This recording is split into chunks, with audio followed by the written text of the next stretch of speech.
Voilà, bonjour Gilles Rio. Donc pour commencer, juste pour te demander, est-ce que j'ai bien l'autorisation de pouvoir enregistrer et diffuser? Est-ce que j'ai bien ton consentement pour pouvoir faire cette démarche?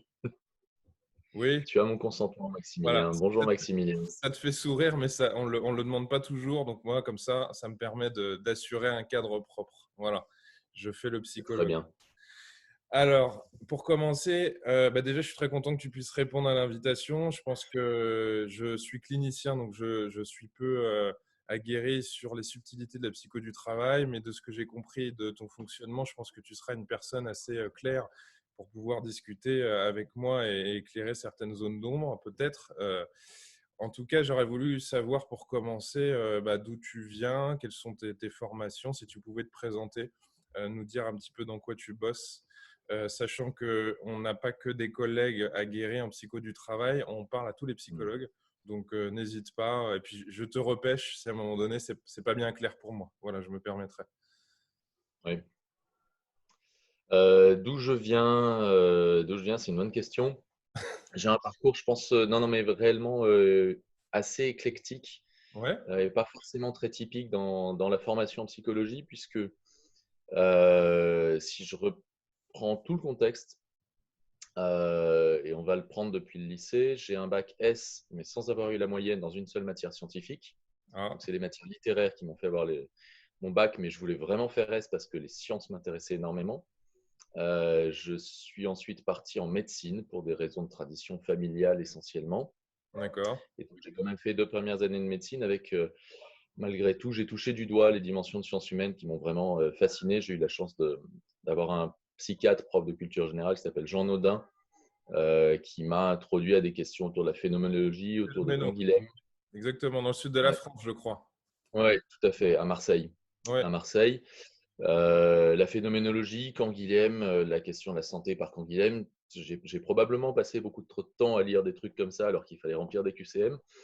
Euh, ce, qui fait que, ce qui fait que je me suis réorienté sur son conseil ensuite, et je garde un bon contact avec lui sur son conseil ensuite en psycho. Et j'ai intégré Psychoprate, l'école de psychologue praticien à Lyon. d'accord, Ça, c'était en 99, quelque chose comme ça. d'accord, Donc ça commence à faire un peu.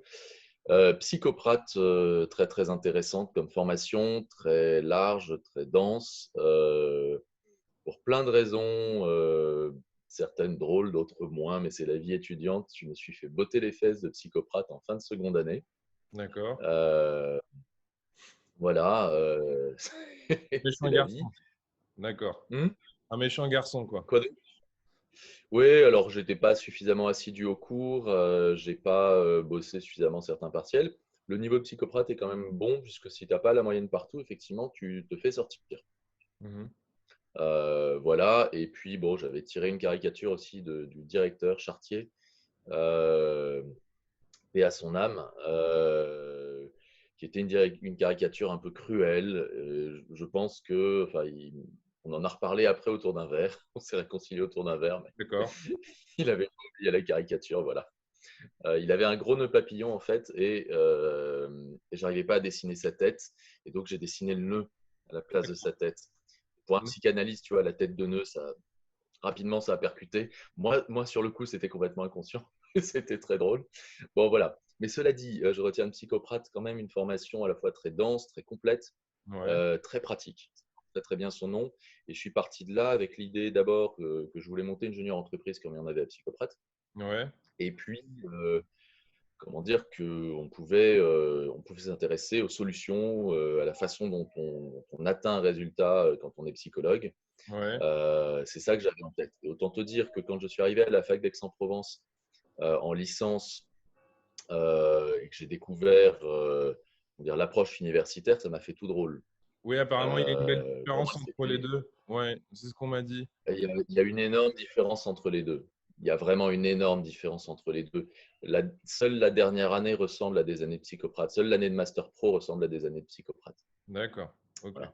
Euh, Cela dit, j'ai un peu dérouillé pendant ma licence parce que l'approche scientifique, parce que la psychologie cognitive expérimentale, parce que l'ergonomie, C'était des choses que je connaissais pas, même en psychosocial où on avait les Abric et Joulet, donc la dissonance cognitive et les représentations sociales avec des approches structurales très, très techno, très stat. D'accord. Genre de truc, tu vois pas ça à Psychocrate. Enfin, en tout cas, à l'époque, c'était pas le cas.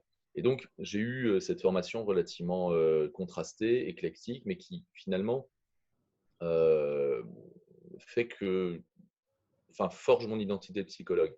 Et si je rajoute en plus que j'ai voulu le lancer dans une thèse, mais que j'ai découvert la solitude de l'étudiant thésard qui était un peu trop forte pour moi en 2003-2004, et je suis parti en fait finalement faire un master pro à la Cato de Lille. D'accord. Donc j'ai un peu zigzagué à travers la France. La seule formation que j'ai pas directement touché du doigt, c'est le CNAM, D'accord. finalement, dans les types de formations possibles pour devenir psychologue. Mais Ok. ça donne une bonne illustration, enfin, c'est mon parcours de toute façon de formation, et ça donne une illustration quand même assez claire de ce qui forge mon identité de psychologue aussi. Justement, C'est-à-dire, tu t'appelles psychologue du travail, tu t'appelles clinicien du travail, non, tu t'appelles psychologue. comment? D'accord. Psychologue. Si tu vas sur mon profil LinkedIn, alors il évoluera peut-être pour plein de raisons d'activité, mais Ouais. aujourd'hui, mon intitulé, c'est psychologue. D'accord. D'abord parce que je considère qu'on a un titre unique. Et c'est le cas? Légalement. Et c'est le cas, c'est le cadre légal. Le reste, ça n'est que du qualificatif, même si certains décrets disent qu'il faut avoir le titre l'épithète de clinicien pour rentrer dans certains secteurs de la fonction publique ou pour pouvoir avoir le titre de psychothérapeute gratos. Hop C'est là. psychologue. Non, mais voilà. Mais ensuite, formellement, si jamais je voulais faire le malin, je pourrais dire, mais je suis clinicien. Parce que mon master 2, c'est psychologie clinique du lien social, deux Ah, points ouvrés les guillemets, intervention et changement dans les systèmes complexes, à vos souhaits. donc tu fais un peu, tu peux tout faire alors. Sur le Oui, papier. oui, oui, sur le papier. Et c'était une ruse des masters à cette époque-là où les choses s'ouvraient, d'en rajouter des tonnes. Il fallait surtout placer clinique quelque part. Mhm. Et puis après, tu plaçais le reste, tu plaçais lien social, tu plaçais, pour dire que ça faisait quand même un peu de la psychosociale appliquée, tu plaçais D'accord. changement parce que ça te permettait d'aller bosser dans les cabinets de conseil, tu plaçais complexe pour dire que quand même tu savais réfléchir. Évident. Euh, et, et au demeurant, j'ai fait un excellent master. Et si jamais Ouais. je suis un peu sérieux, il faut quand même que je dise que oui, c'était de la clinique. Alors, ce n'est pas la clinique psychopathologique que tu as sans doute dans un master de clinique des psychopatho classiques, Ouais. euh, mais on avait un lacanien pur jus 4 heures par semaine qui nous brassait sur ces sujets-là. Ce n'est pas mon cadre théorique favori, mais c'était quand même justement très intéressant de se faire un peu bousculer par quelqu'un qui arrivait avec une autre proposition. Ouais. Et puis, c'était la clinique des groupes, en fait. D'accord. Ma formation, comme diraient certains, c'est je suis un groupaliste. Mon truc, c'est le phénomène de groupe, la dynamique de groupe et donc la clinique du groupe. D'accord. Être auprès du groupe, au chevet du groupe et voir ce qui se passe avec ce groupe, que Mais ce c'est soit en intéressant. observation. Tu es en train de dire un truc, parce que j'essaye, moi, de sortir les évidences aussi. Vas-y. C'est-à-dire que tu es en train de dire dans notre profession, enfin, on pourrait se dire dans notre profession qu'on ne fait de la psychologie clinique que quand on est face à un patient identifié comme patient individuellement. Et toi, tu es en train de nous dire, bah, finalement, on peut faire de la clinique auprès de plusieurs personnes qui ne sont pas forcément identifiées comme patients. Et on fait de la clinique du groupe. Donc finalement, ça repose la question de ça veut dire quoi clinique? Parce que pour certains, certains se cachent selon moi derrière ce terme. Et toi, tu le redéfinis et avec le nom du master à l'appui en plus. Donc, Alors, j'ai la légitimité de l'intitulé du master, mais ouais. c'est moins ça qui m'intéresse parce que personne n'était dupe sur le fait qu'on mettait clinique pour protéger, pour Mhm. ne pas priver des étudiants d'une éventuelle barrière administrative. Ouais, ouais, ouais. euh, quel que soit le parcours qu'il voulait faire ensuite. J'ai un copain de ce master qui est parti faire une formation DUTCC sur 3 ans. Enfin, et aujourd'hui, il est psychothérapeute avec toutes les qualités et compétences nécessaires Ouais. parce qu'à la fin, il s'est rendu compte que c'était ça qui l'intéressait. Mm. Mais, et donc, voilà, les profs du master avaient ça en tête. Mais pour y revenir, oui, la question de la clinique, alors, c'est une vieille discussion entre la psychologie comment dire, individuelle et la psychologie sociale. Mais est-ce que le groupe est une entité en tant que telle? Et Mmh. est-ce qu'on peut le considérer dans sa dynamique propre, dans ses caractéristiques, comme une personne, au moins morale? Je serais tenté, par la pratique, de te dire que oui, il se passe bien quelque chose au niveau du groupe où le De tout est plus que la somme des parties. Bah, de toute façon, les systémiciens vont Voilà. se dire ça, les psychanalystes aussi, mais c'est pas inintéressant de parler de ça. On pourrait se dire que c'est que du blabla, mais moi je pense que sur le terrain, il y a quelque chose qui est encore pas clair, parmi des milliers de choses pas claires entre psy. Parce que pour moi, on n'aurait Ouais. pas cette discussion sinon. Alors après, c'est évidemment moi qui lance la question, mais j'ai l'impression que ça te parle aussi, que ça te paraît pas dingue ce petit débat qu'on est en train de démarrer. Ouais, d'accord. Alors, ça me paraît non seulement pas dingue, mais en plus de ça, euh, et ça, donc, c'est un peu enfin, c'est un peu l'école psychoprate. À la fin, qu'est-ce qui se passe concrètement? Au-delà de nos cadres théoriques, à la fin, que te dit le terrain, que te dit le patient ou le groupe? Ouais, Qu'est-ce ouais. qui te renvoie? Et apparemment, moi, je ne connais pas Monsieur Chartier, mais il disait que la psychologie s'intéresse, enfin, c'était la psychologie dans tous ses états et l'identité du psychologue. Et c'est vrai qu'il y a quelque chose, en tout cas sur le papier, moi, je ne le connais pas. On m'a raconté Je ne ça connaissais pas la justement. citation, mais Ouais, ouais. Et j'avais plus forcément en tête la citation, mais vu Chartier, c'est très juste. ouais, d'accord. C'est très, très juste. Je n'ai pas d'histoire avec lui, donc, mais c'est ce on m'a Écoute, raconté ça avant-hier. Ouais. Hmm. oui, Ok. complètement. Complètement. Et donc, sur la question de la clinique, finalement, ça permet pour moi d'ouvrir deux choses. Un, la question du groupe, et où là, c'est vraiment ce qui compte, c'est d'être un praticien. Tu peux théoriser a posteriori, tu peux arriver avec un cadre théorique, et je pense que c'est absolument nécessaire. Ouais. Et c'est ce qui m'a permis de commencer sérieusement à bosser là-dessus, c'est d'arriver avec un cadre théorique quand même. Mhm. Donc, je me suis nourri à la fois d'Anzieu et de KS, la dynamique des groupes restreints, D'accord. et de Joulet et Beauvois, la soumission librement consentie. Donc, il y a de la psychosociale et de la psychanalyse dans ta psycho du travail, si je résume un peu simplement. Oui, D'accord. oui. Alors, je ne suis pas psychanalyste, je n'ai pas fait de psychanalyse et je ne Oui. revendique pas quoi que ce soit là-dessus. Mais j'ai une culture générale sur le sujet D'accord. comment dire, irrigue et nourrit Hmm. mon travail. Mais pour donner enfin, je pourrais y revenir ensuite sur la manière dont on pense un cadre d'intervention Mhm. qui à la fois est construit autour d'une psychologie, Joulet Beauvois, c'est plutôt la cognition sociale, Ouais. euh, mais qui va amener à une pratique et où le terme pratique, il est finalement quasiment médical. Mhm. C'est-à-dire que c'est en direct, c'est à chaud et tu opères à cœur ouvert sur le groupe, avec tout ce qui se passe comme phénomène de groupe et où tu es en direct. Tu ne peux pas te retrancher dans le diagnostic a posteriori. D'accord. Tu opères sur le groupe. Que ce soit dans la gestion de conflits, dans de la médiation, et même dans des éléments plus statiques en apparence, comme la conduite d'un diagnostic de risques psychosociaux dans une boîte. C'est la pratique Euh, qui t'a amené à réajuster tout ça avec le temps? c'est Parce la que, nécessité. C'est ouais, la parce que je me nécessité. demande toujours comment ça tranche dans la tête des gens, en fait. Parce que là, tu Alors, fais encore quelque chose qui paraît commun, psychosocial, psychanalyse. Après, sur le papier, pour d'autres, ça pourrait ne rien dire. Moi, je peux très bien imaginer que ça fonctionne très bien sur le terrain. Mais je me demande toujours comment ça se fait qu'on ait été amené à piocher à différents endroits. Je pose la question de l'intégration auprès des cliniciens qui voient des patients et beaucoup en cabinet en individuel, mais je pourrais te poser la même question finalement. hmm. Bah, l'école américaine, les travaux de Lewin, comment dire, se sont pas forcément énormément embarrassés de savoir où ils piochaient. Oui, Euh, on est plus dans un pragmatisme anglo-saxon aussi, donc on va essayer, voir ce qui fonctionne aussi, voilà. avant de s'engueuler sur qu'est-ce qui peut rentrer dans la même boîte sans que ça ne crée un conflit ou que ce soit péché. Ouais, Voilà. c'est ça, Hmm. c'est ça. Mais pour donner un exemple assez concret, et ça me permet de continuer sur la question de la clinique quand même. Ouais. Une de mes premières très grosses missions, c'était il y a maintenant un peu plus de 10 ans, non, il y a 10 ans. On m'appelle dans une grosse boîte où il y a eu un suicide tragique. hyper violent, et avec une lettre qui laisse absolument aucun doute sur le fait que la défunte établit un lien avec le travail. Donc, il y a Mmh. ce qui doit se passer normalement, c'est-à-dire le comité d'hygiène, sécurité, conditions de travail, donc l'instance paritaire se réunit, Ouais. vote une expertise en urgence. Mmh.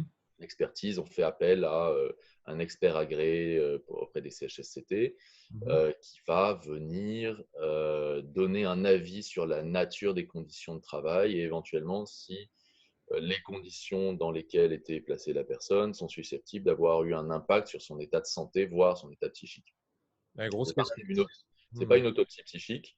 On ne dit pas à l'entreprise vous êtes responsable d'eux, mais enfin on peut quand même préciser un certain nombre de sujets pour, euh, pour dire ce à quoi a été exposé en termes de risque professionnel la personne, Ouais. compte tenu des éléments des témoignages. Et évidemment, dans un contexte comme celui-là, un suicide, c'est une espèce de bombe de culpabilité euh, irrévocable. C'est-à-dire qu'il n'y a Mmh. pas de retour en arrière, tu ne peux pas te réconcilier après. Enfin, Mmh. la personne ne reviendra pas, donc il y a vraiment cet élément qui fait que tu ne peux pas refaire l'histoire. Et précisément pour ça, tout le monde l'a refait. Mmh, bah oui. Tout le monde fait et si j'avais et Mmh. si j'avais appelé et si j'avais vu et j'aurais dû voir et j'aurais dû faire ou au contraire tout le Ouais. monde va dire enfin tout le monde on vit avec deux états en fait en simultané qui sont j'aurais dû voir, j'aurais dû savoir, j'aurais dû faire et Ouais. je ne pouvais rien savoir, je ne pouvais rien voir, je ne pouvais rien faire parce que c'était caché quoi. On, Mmh. on, on, le, le collectif qui est exposé à cette bombe est en suspension avec ces deux états de Ouais. culpabilité et de déni. Et puis Donc, habituellement, on peut toujours faire quelque chose, au moins dans l'imaginaire, mais là, il y a quelque chose sur lequel on ne peut pas revenir, quoi. Donc, bah voilà, là, il y a pas de on ne revient pas. Donc, il y a une question d'un deuil avec une culpabilité et un déni qui ne peuvent pas être pleinement élucidés. mmh. Rien qu'en te disant ça, tu vois que je me place par rapport à une question de psycho du travail. Euh, je ne suis pas dans les champs classiques de la psycho du travail. Ouais, ouais, ouais. Pourtant, si jamais je te parle de collectif qui vit avec ces éléments, je pourrais aussi bien me situer par rapport à une famille que par rapport à un environnement de travail. En l'occurrence, moi, c'est par rapport à l'environnement de travail. Et Mmh. donc, j'ai ouvert cette réflexion. Puis, là, je te la présente en quelques secondes, mais cette réflexion, elle s'est imposée à moi pour comprendre les réactions que j'avais devant moi. Oui, je comprends. Pour comprendre pourquoi les syndicats étaient, comment dire, à couteau tiré, enfin, avec des propos qui étaient d'une violence extrême contre la direction, et qu'en même temps, quand je les avais en consultation, ils me disaient, mais c'était ma collègue, elle était syndiquée, je l'avais vue la semaine dernière, j'ai rien vu, Mmh. je culpabilise à mort. Ouais. Et bien sûr, la direction sont des salauds, mais moi j'aurais dû voir, j'aurais dû faire. Tu as des éléments sur le Et de l'autre conflit. côté, la direction, pareil. Hein, Mmh. quand le directeur de cette personne que je reçois en entretien, un, s'effondre, deux, me dit je l'ai raccompagnée jusqu'à chez le médecin parce que je voyais qu'elle n'allait pas bien. Moi, Ouais. quand je l'ai confié au médecin, je me suis dit bon, bah, elle rentre pas, comme ça maintenant elle est protégée. Et qu'est-ce que j'aurais pu faire d'autre? Mmh. Parce que voilà. Et, en même, et ça ne lui enlève pas le fait de j'aurais dû faire autre chose, Mmh. puisque c'est arrivé. Ouais. Donc, autour de cette situation d'une violence assez ultime, hein, j'ai forgé ma pratique. Ça s'est imposé à moi parce que de toute façon, c'était le job que je devais faire qui était de conduire cette investigation, Ouais. cette Ouais. expertise. Et il se trouve que, ça c'est un concours de circonstances, l'entreprise avait voté en parallèle, pour des questions de calendrier, c'était en plein été, avait voté en parallèle une commission d'enquête Mmh. où normalement direction et syndicats de façon paritaire allaient enquêter. Ouais. Et c'est une procédure qui existe aussi. Et il y a eu les deux activités, la commission d'enquête et l'expertise, qui ont été concomitantes. D'accord. Et donc là, j'en rajoute une couche avec à la fois, pour le coup, la clinique et le travail. Quand tu te retrouves dans une situation d'une volatilité, d'une sensibilité, d'une violence extrême, et que tu vois qu'il y a deux instances qui vont faire deux fois le boulot, Ouais. avec les mêmes personnes pour une part. Mhm. Si tu respectes si tu respectes ce qui a été purement et simplement voté, ils vont se retrouver à conduire 2 fois les entretiens. Ouais, Une exactement. fois, ça va être moi, une fois, ça va être l'instance, et moi, à Chacun, l'instant, je vais la chacun fait son revoir. enquête. Chacun fait son Donc, enquête sur le même terrain, quoi. donc, il va y avoir une confusion dans un état de volatilité sociale colossale. Ouais. Et du point de vue de la psycho du travail, tu sais qu'il y a un problème de cadre institutionnel, de confusion, d'ambiguïté, qui ne va que générer du stress en plus Et on est bien pour obligé rester à ce calme. moment-là, je pense qu'on est bien obligé d'évaluer la commande, la demande derrière. Sinon, Voilà. si on se positionne au mauvais endroit, on vient renforcer quelque chose ou se faire balayer, quoi. Voilà, donc là, il y a la question du positionnement du psychologue. Et ça, ce positionnement, que tu sois clinicien, psychopathologue, que tu sois Hmm. psycho du travail, psychologue social, Hmm. enfin, ou tout autre psycho qui doit traiter la question de la commande, Hmm. j'ai envie de dire même un développementaliste qui se trouve face à une demande institutionnelle euh, et familiale, par exemple, tu dois reclarifier les choses. Parce que tu sais très bien, et ça c'est le cœur de notre formation, que ça va mal finir. Et pour tout le monde, dont toi. Hmm. Donc c'est ton job. Et donc à ce moment-là, je me retrouve à dire, bon, on ne peut pas avancer avec 2 instances, mais on ne peut pas les déjuger non plus. Hmm. Parce que j'ai un côté un peu légaliste, ça a été voté, donc maintenant on fait quoi? Et donc ces instances ont voté le fait de fusionner les 2 démarches. Ouais. Et c'est là-dessus que j'ai rebondi avec le cadre théorique. À partir du moment où il fusionnait les 2 démarches, et donc c'est le côté à la fois très théorique que j'ai acquis à la fac et très psychoprate, où tu saisis la balle au bon, tu prends la psychologie pour reprendre Chartier dans tous ses états, et où je leur dis, bah, écoutez, vous allez conduire les entretiens. Puisque vous l'avez voté, vous allez les conduire. Et moi, je vais être avec vous pour vous aider à les conduire. Donc comme ça, j'aurai aussi mon recueil d'informations. Mais on ne va pas vous déjuger en tant que commission d'enquête, c'est bien vous, officiellement, qui conduisez les entretiens. Ouais. Moi, je vous accompagne. Cette première brique, une fois qu'elle est posée, alors il y a évidemment des questions qui se posent de oui, mais est-ce que les personnes ne vont pas se sentir inquiètes si jamais c'est Hmm. quelqu'un de la direction qui pose, est-ce que la parole va se libérer? Ouais. En fait, on répond à ce cadre assez facilement en disant, bah, écoutez, si elles acceptent de venir sans connaissance de cause, elles ont le nom de l'interlocuteur, elles disent bien ce qu'elles veulent dire, et à partir de là, on considère qu'elles sont libres d'eux. Et puis si elles n'acceptent pas, c'est un indice, et auquel cas, on peut considérer qu'à ce moment-là, je conduirai l'entretien seul, Hmm. D'accord. et on verra bien ce qui se passe. Bon, et je passe les détails, mais les témoignages ont été très, très importants. Et la deuxième question qui était, oui, mais les personnes qui vont parler, après, ça pourra se retourner contre elles. Ouais. C'est le moment où tu passes à l'étage suivant de la théorie de la dissonance cognitive. Tu dis, bah, non, en fait, parce que comme elles auront parlé et que vous aurez conduit les entretiens et que les entretiens vont être restitués en commission d'enquête avec tout le monde, si un jour, demain, cette personne a un problème, Hmm. pour ce qu'elle a dit, on saura d'où ça vient. Oui, mais pour moi, tu vois, ça me fait vraiment penser à quelque chose d'important. C'est que il me semble que sur le papier, quand on transmet à des étudiants ces démarches-là, on sépare bien évaluation et accompagnement, comme si on faisait une évaluation objective et qu'après, on pouvait accompagner ou quelqu'un d'autre. Pour moi, les deux démarches vont ensemble, puisque tu éclaires déjà les possibles trajectoires et tu es déjà en train de co-construire le cadre avec ces gens-là. Donc, ça ne peut que bien se passer d'une certaine manière, puisque pas à pas, enfin, moi, je le pense d'une certaine manière, parce que tu anticipes déjà les possibles conflits et comment le processus pourrait être bloqué.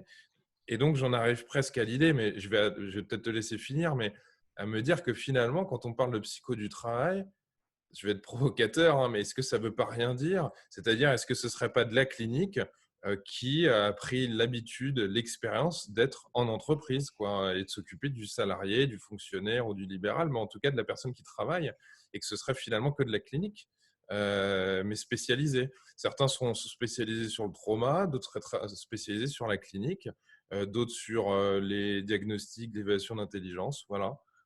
Tu vois, je suis en train de me dire ça. Mais bon, peut-être que tu auras Ah une ben, autre lecture. je pense que tu as synthétisé en peu de mots le sens de mon propos.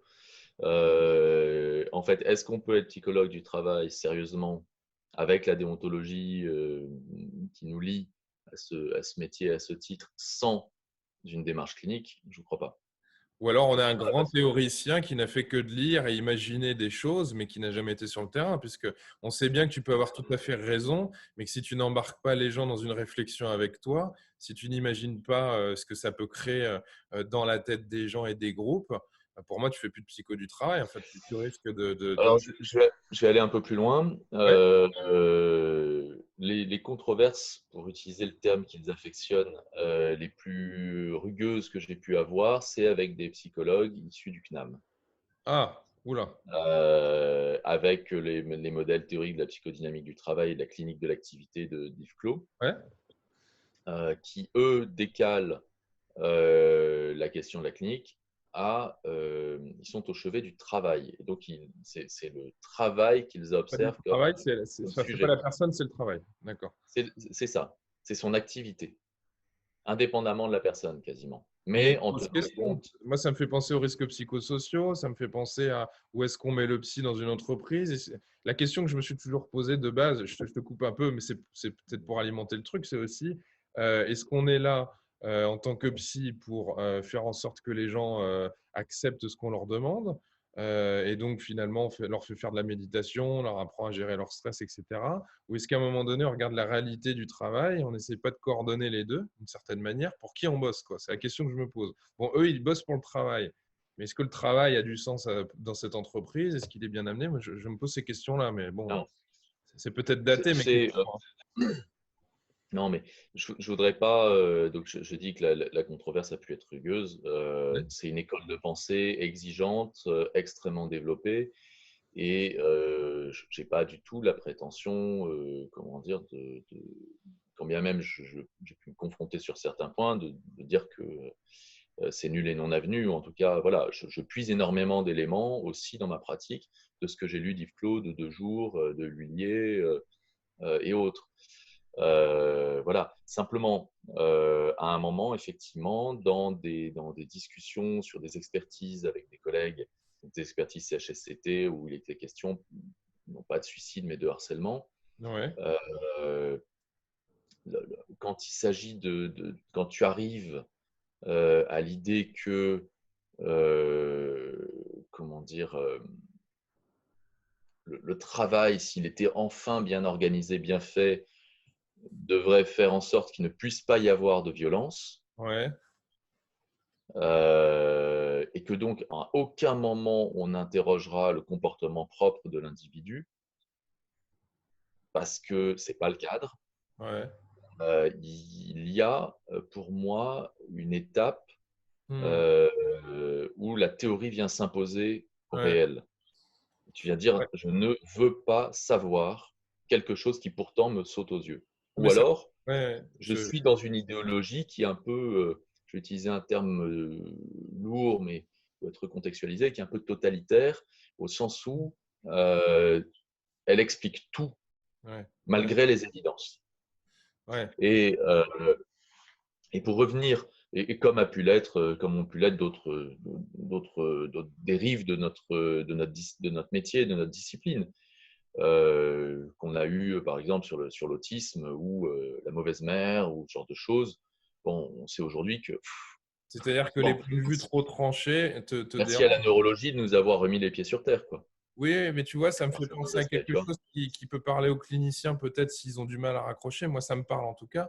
Mais c'est un petit peu comme quand on est systémicien. On peut l'être de différentes manières. Si on est un systémicien radicalisé, pour moi, on ne s'intéresse qu'au système et on ne s'intéresse plus du tout à ce qui s'est passé à l'intérieur des gens.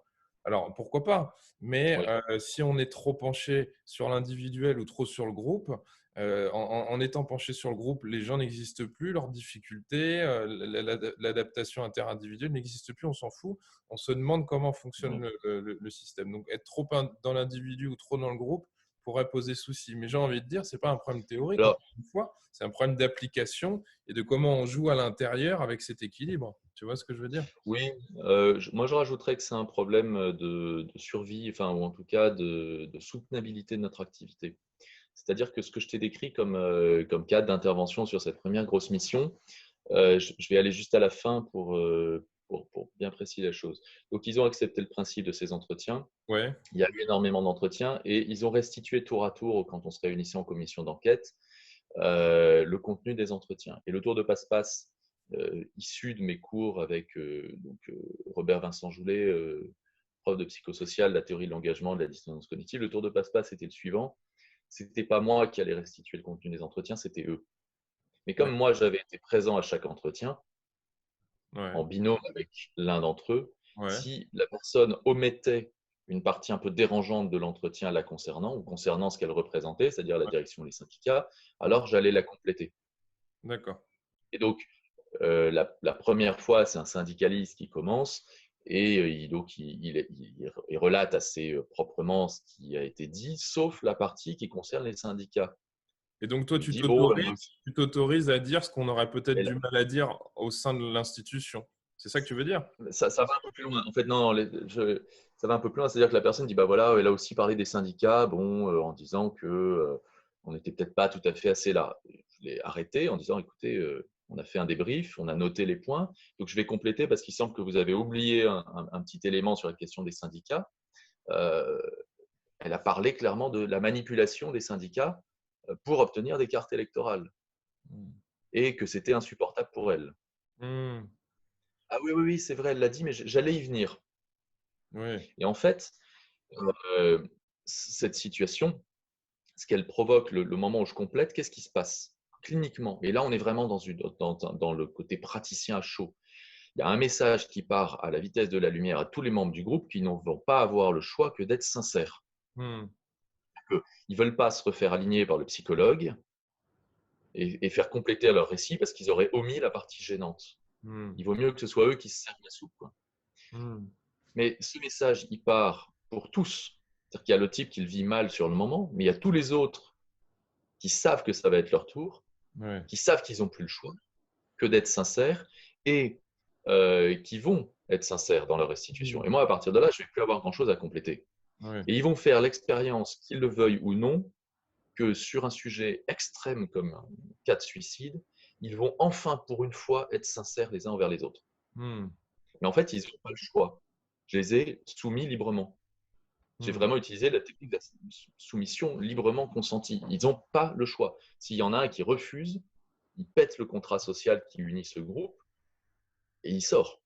Et Hmm. c'est ce qui s'est passé. C'est-à-dire qu'ils ont fait l'expérience d'une sincérité dans un moment assez ultime pour eux.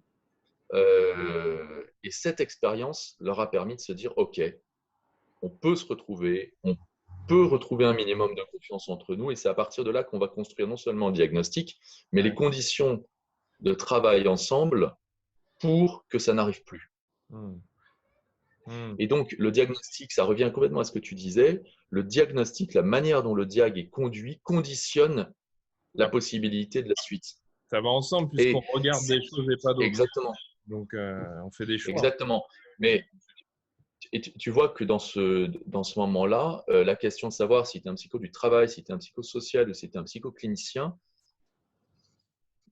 Ah, mais c'est bien, moi je suis content parce que on répond à notre question tout doucement, donc c'est intéressant. voilà. Alors, ce qui est certain, c'est que je ne suis pas psychopathologue, donc je suis incapable de poser un diagnostic psychopathologique sur une personne en face de moi, Mhm. mis à part des grandes évidences que monsieur et madame tout le monde quasiment pourraient trouver. Ça, voilà, là, je fais bien la part des choses. Je ne suis pas un développementaliste, je ne sais pas conduire un bilan neuropsy. Enfin, voilà, il y a vraiment des dimensions techniques que je n'ai pas. Mais Mhm. ensuite, dans la pratique, sur la question de la pratique et sur la question de la finalité de notre métier, ce que Mhm. tu disais, au fond, à quoi sert un psychologue? Est-ce que c'est faire quelques séances de méditation pour que business as usual, on continue? Mhm. euh, Je ne m'interroge pas vraiment dans ce sens-là. Je m'interroge plutôt à partir de l'effet qui va être produit, qu'on le veuille ou non. Si tu démontes la commande et que tu essaies de comprendre ce qu'ils veulent et ce qui se passe, déjà, tu ne fais pas que de faire là où on t'a dit de faire. Donc, de toute façon, tu n'es plus dans cette Oui, question de devoir faire de la méditation ou pas, puisque tu te demandes à quoi ça sert dans cet endroit-là, pourquoi faire. Donc là, pour moi, tu te mets à réfléchir et tu n'es plus simplement un technicien. Mais ça peut être pareil pour un clinicien auprès d'un patient, c'est la même chose, hein. oui. Mais il y a Faites-moi aussi le ça côté en trois cheval de Troie. séances. Oui, Il y a aussi le côté cheval de Troie, parce que là, sur le papier, mon diagnostic, mon expertise CHSCT, je ouais. peux la faire en conduisant des entretiens, je rédige ma synthèse, mon rapport, facteurs de risque psychosociaux, situation, conditions, machin, patin, couffin, merci, bonjour, je vous le remets. Et il se passera quoi? Oui, oui, Il se passera rien. Et pourtant, la commande n'aura pas bougé d'un iota. on est d'accord. Ok. La manière dont je vais la traiter, parce que la commande, elle est cadrée par un texte de loi. Je ne Ouais. peux pas faire n'importe quoi là-dedans. Et il n'est pas question, en plus de ça, que je leur dise, bon, on va d'abord se faire un groupe de gestion de conflit ou de méditation ou de quoi que ce soit. Enfin, ce n'est pas le sujet. Et je ne peux Hmm. pas y aller Je comprends. euh, pour de multiples raisons, mais y compris parce qu'ils ne comprendraient pas. Je pourrais leur dire, écoutez, j'ai raison, j'ai analysé le cadre, j'ai pris du recul et je sais ce qui est bon pour vous. Je Ouais. vous ferai sortir et à raison. Hmm. Et à raison. On ne peut pas soigner quelqu'un qui ne le demande pas, quoi. Il y a une violence là-dedans. Par contre, en même temps, on doit prendre le groupe là où il est, y compris avec ce qu'il ne connaît pas de lui-même, mais ce que nous, on perçoit, pour Hmm. arriver à l'accompagner vers une élucidation de cette violence. Ouais. Dans mon cas, en tout cas, la question, finalement, au-delà du groupe, la question que je traite, c'est la question de la violence interne dans les Hmm. collectifs. Mais comment est-ce qu'on va, par l'art et la manière, euh, accompagner ceux qui nous ont sollicités, Hmm. y compris au-delà de ce qu'ils avaient envisagé, Oui. mais toujours dans le respect d'une déontologie qui n'est pas les avoir violés, quoi. Il ne s'agit pas. Oui. Oui, il y a de la manipulation. Mais ça me fait vraiment penser à, à ce que je vais appeler de la clinique auprès des patients. C'est exactement la même chose. On vient avec une C'est ça. demande, et puis finalement, les gens sont experts d'eux-mêmes et ils ne peuvent pas savoir précisément ce dont ils ont besoin, sinon ils n'auraient pas besoin de toi. Donc on est toujours dans une découverte d'une certaine manière et on ne sait pas tout en arrivant et de l'extérieur. Donc oui, ça me paraît Oui. très, très clair. Voilà, donc j'ai cette position de travail. Ouais, Et ensuite, je reviens à la question du cas théorique et de la radicalisation ouais, à laquelle on peut être exposé. ouais, Euh, que ce soit pour un clinicien en libéral dans son cabinet en tête-à-tête avec son patient, sa patiente, ou dans l'activité qui est la mienne, cet équilibre, la prise en compte de toutes ces dimensions, ce refus de ne voir de ne traiter qu'une partie à partir de notre cadre théorique pour faire rentrer le réel dedans, ouais, il est extrêmement coûteux. Il ouais. est coûteux cognitivement parlant parce que tu jongles avec de multiples informations et aucun cadre théorique n'est suffisamment puissant pour tout intégrer. Donc, tu dois faire des liens en permanence. Il est coûteux émotionnellement parlant parce que tu acceptes qu'éventuellement ça déborde, en tout cas d'être exposé à des choses Ouais. euh, lourdes. Et puis, il est coûteux socialement parlant parce que, et donc ça c'est l'expérience que j'ai pu en faire, je t'ai raconté cette première grosse mission. 5-6 ans plus tard, j'ai été devenu un peu monsieur suicide de cette grosse boîte, qui était une entreprise qui fait plus de 100 000 personnes, donc avec différents sites. Et, voilà. J'étais attendu comme étant celui qui, d'un coup de Mm. baguette magique, allait réconcilier tout le monde.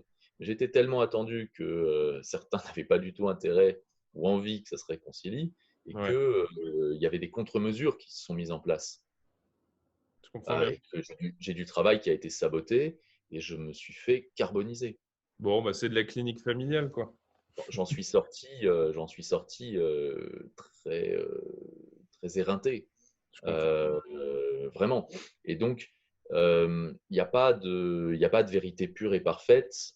Et je comprends très bien aussi, aujourd'hui mieux, certains confrères, certaines consoeurs qui restent dans un cadre théorique en disant, moi, je ne vais pas là-dessus, mon cadre théorique, c'est ça, Je comprends. et je ne veux pas savoir si cette personne a un profil qui fait que Ouais. ces comportements seraient inacceptables ou pas. Pour moi, je reste dans le cadre de cette analyse de la clinique du travail et point barre.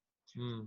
Et c'est ce qui leur permet peut-être de tenir un peu mieux, Ouais. puisque à titre très perso, moi j'ai tenu, puisque ça a été, c'est pas un burn-out que j'ai pris, mais ça a été rugueux et tu mets quelques mois à te remettre une fois que tu t'es fait Ouais. atomiser là-dessus. Donc, Je vais t'amener j'ai vers la profession voilà, un peu après. Ouais. j'ai pas là-dessus, j'ai moins en tout cas aujourd'hui. de critiques véhémentes quand je vois effectivement des confrères, des consoeurs qui me disent ben moi, au moins mon cadre théorique me protège, quoi. Et Ouais. en fait, le cadre théorique protège. Donc, il y a un gradient à trouver pour que le cadre théorique protège l'exercice même de l'activité vu ce qu'elle consomme en ressources humaines Mhm. euh, et la nécessaire liberté qu'on doit avoir pour faire notre job si on Mhm. veut le faire conformément à notre déonto. Ouais. Ce qui me permet quand même de dire que effectivement, et ça c'est vraiment quelque chose que j'ai appris par le manque, dans notre job, autant pour un clinicien, il est évident, enfin pour un clinicien au sens classique du terme, psychopatho, il est évident que la supervision fait partie du métier, autant chez des psychos du travail, psychosocial, ce n'est pas le cas. On ne nous apprend pas à avoir des superviseurs. C'est vrai, j'ai jamais pensé. Mhm. Je peux te dire que Mérite. ça mériterait sérieusement. Et ben voilà, tu sais ce que tu vas monter dans les années à venir, une réflexion là-dessus. Non, mais ça mériterait sérieusement pour plein de raisons, mais C'est pour une belle éviter de se perdre question, hein. C'est aussi. une belle question parce que ceux qui s'occupent du travail, je ne sais plus comment les appeler maintenant, mais enfin bref, ils se sont reconnus. Peut-être que il y aura des gens qui seront d'accord avec toi et qui réfléchiront à ça. Ouais. Ouais. Ouais. Alors certains le font hein, de fait. Il y a des groupes de partage de pratiques. Et en plus ça, les psychologues du travail savent animer des groupes de partage de pratiques Bah et oui. d'analyse de la pratique. Mais pour ma part, en tout cas, j'aurais envie de dire un peu de façon infantile, on ne me l'avait pas dit. Oui, ah, ben alors justement, moi je vais t'amener vers la profession un petit peu parce que c'est un peu la deuxième partie de l'interview que je veux avoir. Parce que depuis tout à l'heure, il y a des ponts qui sont en train de se faire. J'aurais voulu Mm. savoir ce que toi tu pensais. Alors souvent, je demande aux cliniciens classiques, comme tu dis, ce qu'ils pensent du titre de psychothérapeute. Alors tu vas peut-être nous dire, mais j'aurais voulu savoir ce que tu pensais de la profession de psychologue en France. Voilà, la grosse question. Alors oui, alors évidemment, Zoom Ouais, nous bloquera pas au bout de 8 heures, mais je me dis quelques grandes lignes, quelques éléments, qu'est-ce que tu en penses? ouais, Puis je vais t'amener un peu d'accord. sur quelques questions. Il y a beaucoup de thématiques qui tournent en boucle depuis des décennies et qui continuent d'ailleurs à tourner en boucle. Donc je me dis, il y en a peut-être certaines qui te tiennent à cœur dans la profession, quoi. Ouais. Ouais, t'as plus les mêmes têtes là. Voilà, voilà.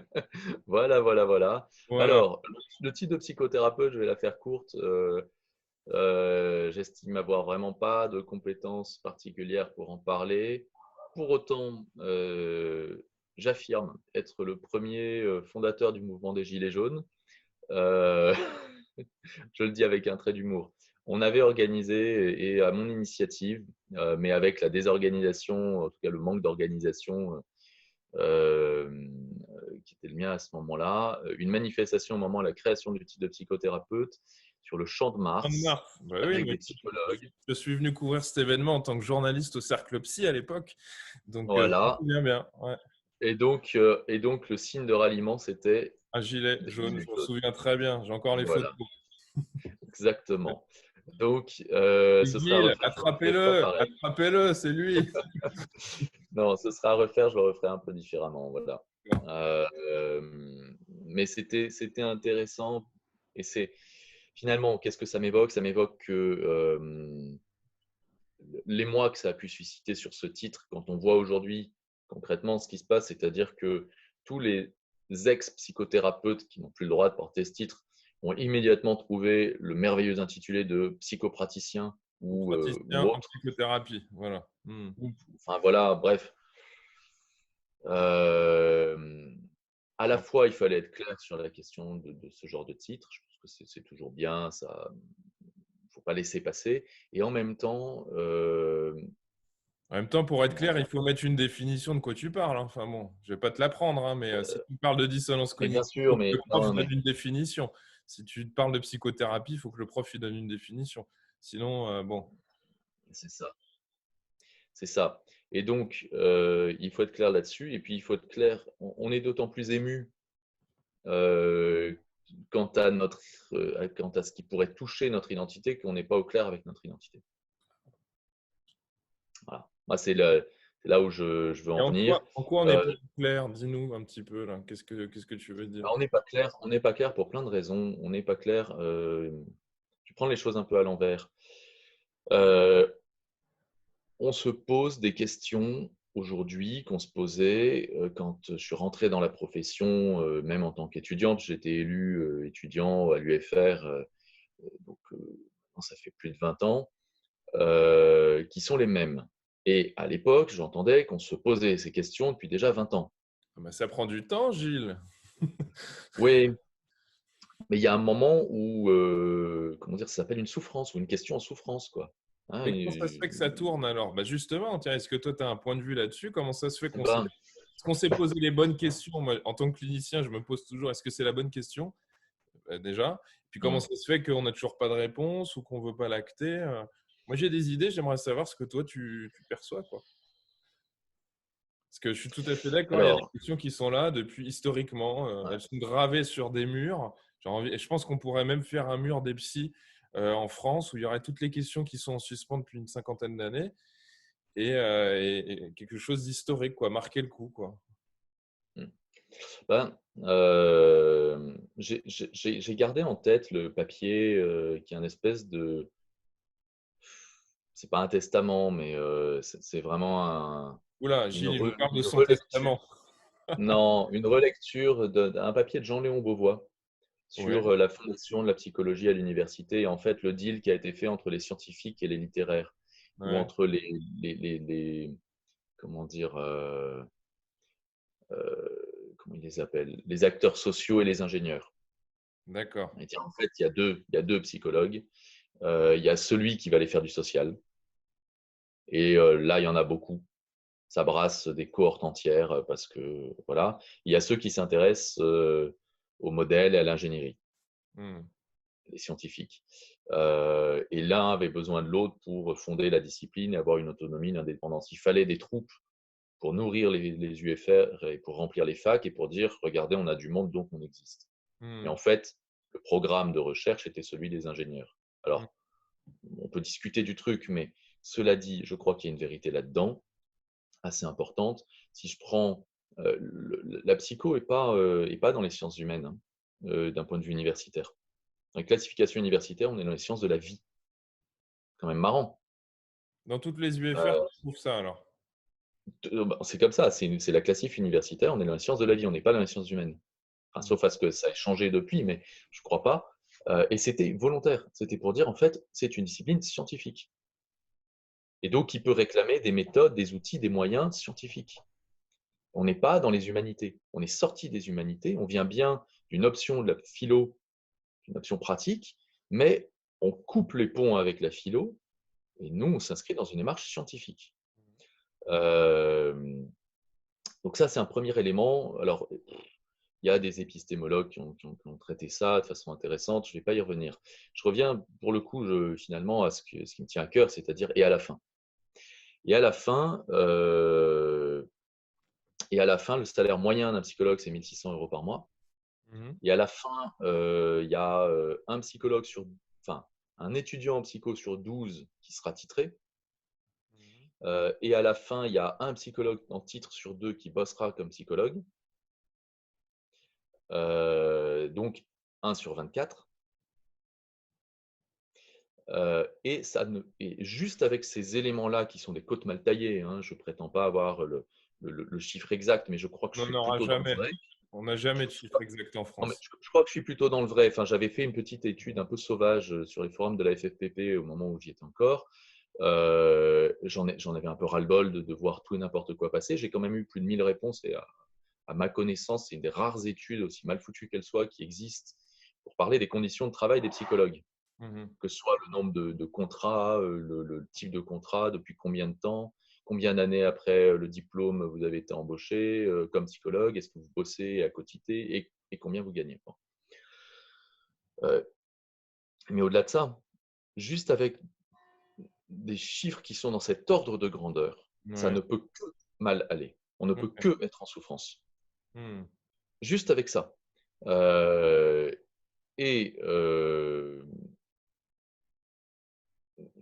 et du coup, comment le dire? D'abord, enfin, je reste marqué, je fais une petite digression, mais je reste marqué par le nombre d'anciens copains étudiants qui n'ont pas passé la barre du master. Alors, dans certains cas, maintenant, et c'est plutôt une très bonne évolution, les masters, la sélection à la fin de la licence a un peu atténué cette violence. Hmm. Mais des copains qui ont fait une maîtrise, qui l'ont redoublé exprès pour avoir un stage en plus, et puis qui finalement sont quand même pas rentrés dans leur master et qui ont fini par bifurquer vers quoi? Vers un master RH, Ouais. alors qu'ils vont faire de la clinique ou de la sociale, enfin voilà. Et je leur dis, mais du coup, t'en es où, la psycho, tout ça, c'était sympa quand même. Ils me disent, mais laisse tomber, je veux plus en entendre parler. Hmm. Toi, ça va, on se connaît, je vais pas te. Mais je veux plus voir un psy. Hmm. Donc, je crois que ça nous fait d'abord beaucoup de mal en termes d'image, de représentation, parce qu'il y a Ouais. une amertume violente par rapport à ça. Il y a une promesse qui n'a pas été tenue. Et il ne faut pas négliger cet élément quand même, en un. En deux, euh, on a, si tu prends une profession qui a un revenu moyen à bac+5 de 1 600 € par mois, Ouais. où la moitié seulement peut bosser avec le titre de psychologue et l'autre moitié en rêve, Mhm. ou a fait son deuil et ne veut plus en entendre parler. Hmm.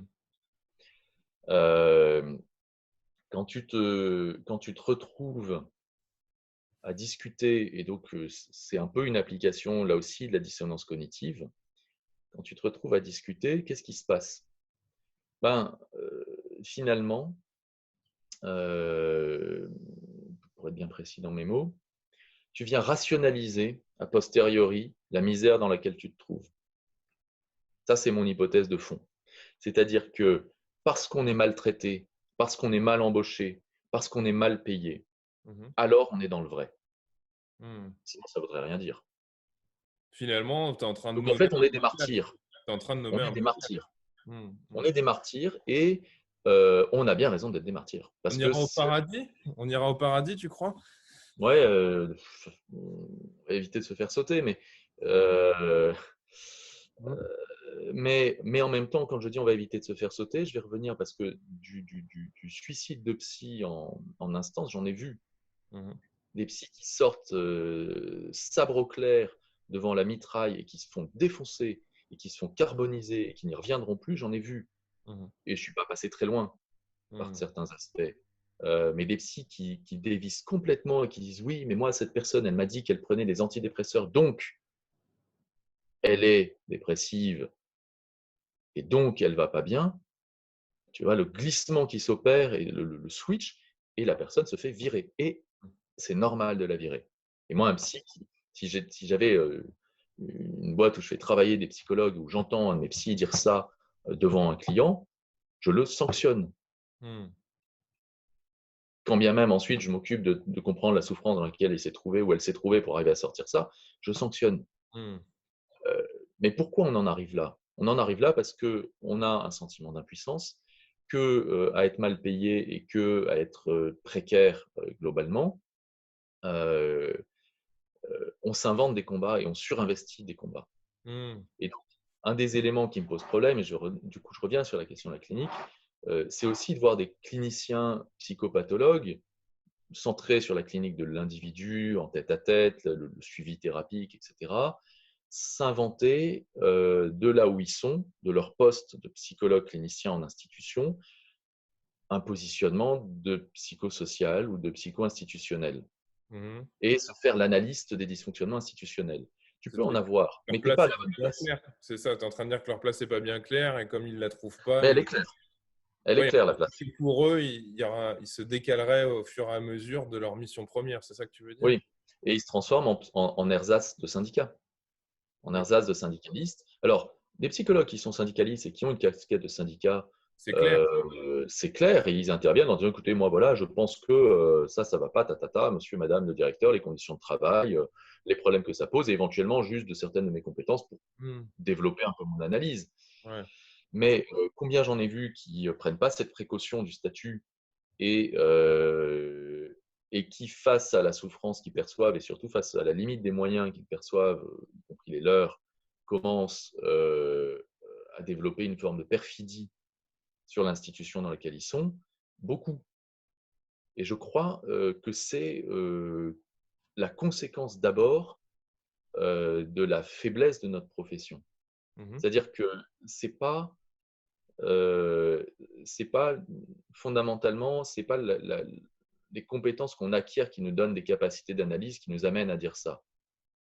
C'est les compétences qu'on n'acquiert pas Oui, je comprends, je vois très bien. J'ai des qui nous reconnaissances. amènent à développer un discours hors statut, hors cadre, et qui est un discours toxique, un Et discours puis, dangereux. et ça me fait beaucoup penser à la place du psy avec un chef de service, soit éducatif, soit hospitalier, qui va essayer de protéger les gens d'en bas contre la méchanceté d'en haut et qui Ouais, va rappeler après que son supérieur hiérarchique est le directeur d'établissement qui n'est pas au courant de ce qui se passe dans l'équipe, qui n'a pas de compte à rendre avec le chef, avec cette fameuse non-collaboration qu'on n'a pas toujours, mais assez souvent, du psy qui dit moi j'ai pas écouté le médecin-chef ou j'ai pas écouté la chef de service du foyer parce qu'elle n'est pas ma ouais. supérieure. Donc j'ai envie de dire ok très bien mais on fait comment après pour collaborer et comment ça se fait qu'il s'opère déjà un clivage et comment ça se fait que beaucoup de psys sont pas aimés dans les institutions de toute façon. Il y a cette question là pour moi. Oui. Et alors, et du coup, ça renforce, c'est-à-dire que je suis tout à fait d'accord, mais du coup, ça crée vraiment un cercle vicieux. Alors, au-delà de l'image qu'on a de notre métier et qui est donnée de notre métier, mais une fois que tu es pris là-dedans, tu t'auto-justifies, quoi. Oui, ça s'arrête plus Et après. il y a une auto-justification que tu trouves sur les forums, que tu trouves dans les discussions, où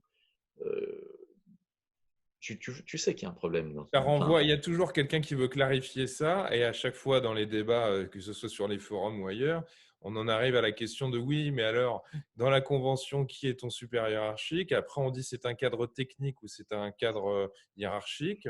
Après, on dit oui, mais tu n'es pas paramédical, donc tu n'as pas obtempéré. Et donc, après, pour moi, par voie de conséquence, si en plus tu rajoutes que tu es français, bah, on ne te donnera pas d'ordre. Et donc, les gens n'ont pas à te donner d'ordre et tu ne vas pas en créer un pour ta ouais. profession non plus.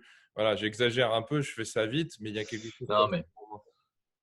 alors, je ne rentrerai pas sur le caractère français du truc, parce que je n'ai pas d'abord ton parcours international, mais cela dit, sur l'ensemble, je suis d'accord. Et pour moi, voilà, simplement, ça, c'est un symptôme de la défaillance de notre profession, de la souffrance de notre profession et du fond du problème. Je reviens tu viens d'évoquer l'ordre. L'ordre des psychologues, c'est voilà, ça a Ou des de années. désordre, Alors, désordre des psychologues, je ne sais pas. ouais, non, mais Désordre des psychologues. parlons d'une instance ordinale de profession ainsi que le prévoit la loi française. D'abord, et c'est pas moi qui le dis, c'est Benoît Petit, prof de droit aujourd'hui à Versailles, mais que j'avais fait intervenir dans une rencontre de la profession, Ouais. qui bosse sur ces questions d'ordre et d'interface entre la société et les professions non marchandes. Mhm. Donc, il est bien dans notre sujet. Lui, ses interlocuteurs, c'est les avocats, les médecins, les architectes, les podologues et potentiellement les psychologues. Et il dit quoi? Il dit la loi et le cadre français dit qu'une interface entre une profession non marchande et la société passe par la constitution d'un ordre. C'est le cadre tel qu'il est prévu. Et quand j'entends comme principale objection de dire un, nous ne sommes pas sous Vichy, nous ne ferons pas comme les médecins, je me Ouais. dis qu'il y a un peu d'histoire Ce serait à pas mal. reprendre, Voilà, à ce serait bien de reprendre ne pas être révisionniste. Voilà. et peut-être une page à tourner Mhm. et de ne pas prendre une partie pour le tout, c'est-à-dire que dire ça, c'est quand même continuer à dire en fait, grosso modo, les médecins ont été et resteront ad vitam vichysois. Oui, ils sont collabos par définition, et donc nous, on ne veut pas l'être. Voilà. Moi, j'aimerais bien aller leur dire en face aux médecins. Enfin, j'aimerais bien voir la personne qui leur dira en face et la réaction qu'ils vont prendre. Ouais. Et sérieusement, c'est-à-dire au-delà du caractère, comment dire, complètement exagéré et obscène, ça n'a pas, enfin, les circonstances. Je trouve que c'est une facilité Hmm. qui est pas du tout à la gloire de notre profession que d'invoquer encore ce genre d'argument. Vraiment. Certains feraient bien de tourner la page et d'autres d'admettre, je vais être un peu cash, qui sont à la retraite, Hmm. qui doivent laisser la profession vivre. Voilà. D'accord. Quand Donc tu vois que on est dans quand la tu vois que c'est fameuse les mêmes, non mais fatigue. quand tu vois que c'est les mêmes qui sont dans les instances de décision des organisations professionnelles depuis 40 ans, il y a un sujet. Alors de l'autre côté, il y a un sujet avec les jeunes qui ne prennent pas la place. Mais bon, voilà. Je ne veux pas être plus polémique que ça, je veux revenir sur la question de l'ordre. Donc, d'abord, le cadre légal dit c'est ça. Et au-delà du côté de la question historique, de la trahison de l'ordre des médecins sous Vichy, tout ce qu'on veut, en fait, ce qui m'intéresse, C'est quand j'entends en contrepoint, au moment où on voulait faire entrer le code de déontologie dans la loi par Ouais. décret, Ouais. on s'est dit, mais où il rentre? Et l'État, le gouvernement, l'État, la République est venu nous dire, d'accord, Ouais. mais où? Moi, c'est Parce la que question que je me suis posée. Je me suis dit, on est en vous train, faites bien attention. on en veut ramener un élément, mais si on avait un ordre, il rentrerait proprement ce code. Mais je me suis dit, Non, c'est mais une en façon de fait, dire, on fait un effort avec le code, mais on veut pas faire le reste. Moi, ça me paraissait complètement dingue, en fait. Même si, enfin, moi, c'est mon alors, point de vue, hein, même si l'idée pouvait être intéressante, mais je me suis dit, ça vient répondre à quoi, en fait? Ça vient répondre à quoi? Voilà. Je sais pas ce que tu en penses, hein, mais- bah, moi, je vais poursuivre. À quoi ça répond? Qu'on ait un besoin d'identité, de structuration, etc. Oui. Euh, Enfin, surtout quand donc il s'est agi de discuter du décret, enfin d'un potentiel décret pour faire rentrer le code de déonto dans la loi. Quand il s'est agi de discuter d'un ordre, quand il s'est agi de discuter de tout un tas de choses, la question a été immédiatement oui, mais où? Et donc, je vais arriver, tu parlais de mon positionnement en faveur d'une inscription dans le code de la santé pour les psychologues, je vais y arriver. Oui, mais où? Et là, l'État, l'administration nous dit, bah, écoutez, vous vivez dans un pays qui est organisé de telle manière qu'il y a des ministères et que d'une manière ou d'une autre, une profession qui s'institue, elle s'institue rattachée à un ministère. Donc après, vous choisissez. Mais c'est un ministère, c'est comme ça. Puis, autant se le dire clairement, vous êtes 60 000 tout mouillés, vous pesez même pas une cacahuète. On a d'autres professions qui ont des besoins, donc on va pas y passer la vie, quoi. Oui, mais nous, on est différents, toujours. Voilà. Et Et ben moi, donc, à j'ai ce envie de moment-là, dire, on n'a qu'à se rattacher au ministère de l'Agriculture. Comme ça, on gardera une originalité farfelue, mais on pourra se non, mettre en ordre quand même. Voilà, c'est une ah non, mais proposition. il y a eu la réponse qui a été proposée et elle est super intéressante. Elle est super intéressante. La réponse qui a été proposée, c'est de dire, bon, oui, bien sûr, la santé, mais quid de nos collègues psycho de l'éducation? Quid de nos collègues psycho du travail? Quid? Donc, chacun a objecté en expliquant que oui, mais non. Évidemment, de façon sous-jacente, il y avait la trouille de devenir inféodé aux médecins, subordonnés, paramédicaux, enfin bref, des termes infamants, Bon, on l'a déjà fait, abominables. hein. On l'a déjà fait avec une étude pilote. Donc, de toute façon, enfin Non, bref. enfin, bien malin le psy qui s'installe en libéral et qui peut dire aux médecins alentours, écoutez, bonjour, mais j'ai pas besoin de vous. Hmm, Hein. Ne m'emmenez aucun patient, je suis tranquille, autonome. hmm, J'aimerais le voir, celui ouais. qui s'installe. Quand tu as 10 ans de pratique, que tu es installé, que tu as ta reconnaissance, c'est peut-être une autre histoire, mais voilà. Ça pose Mais la au-delà, question de la collaboration avec et les bien collègues. sûr. Et Voilà. puis, ça pose la question des liens dans lesquels on s'inscrit, c'est-à-dire l'espèce de fantasme, et finalement qui se retrouve avec ce que tu disais, où on est en permanence en objection pour dire oui, mais moi, je ne suis pas soumis hiérarchiquement à, donc en cas 2, j'ai pas de compte à rendre, de ceci, de cela. Et à la fin, il se passe quoi, à part un conflit Hmm. qui aboutit au fait que le psychologue est soit complètement mis à l'écart, soit viré purement et simplement euh, quand ça brille un peu. Alors, ce n'est pas une généralité, hein, il y a plein d'endroits où ça se passe très bien, mais ça se passe très bien. Pourquoi? Parce que ses collègues, ses confrères, ses consoeurs ont une intelligence de la réalité du terrain et une volonté de s'inscrire dans un collectif de travail avec une place qui puisse être appréhendée par leurs collègues. Ouais. Leurs collègues savent où ils les trouvent. Ils les trouvent là et pas ailleurs. Et la réaction, moi, qui m'avait scotché, mais elle est authentique, quand il était question de savoir à quel ministère on pourrait éventuellement se rattacher, Alors? vraiment, accrochez-vous parce que ça vaut le coup de l'entendre. On m'a dit sans rire le Premier ministre. D'accord. Ok. Je vous laisse imaginer, cher, cher lecteur, je vous laisse Ah, imaginer, enfin comprendre ce que ça veut dire ah, comme délire ouais. de toute puissance. Quoi. Je suis au-dessus de tout. Moi, Ouais. psychologue, je suis Bah au-dessus ouais. de la société. Ouais. Je suis dans l'ombre du trône. Enfin, il y a un truc, le conseiller Bah ouais. là, Bon. les gars, la C'est psychologie joli. est totale, quoi. Je connaissais pas ça. Mais c'est pour ça, moi, je propose le ministère de l'Agriculture, parce que je pense qu'on ferait mieux de s'occuper de nos Ouais, non, tours avant de partir dans le ciel. Mais bon, après, chacun. ouais, non, mais très bien, voilà.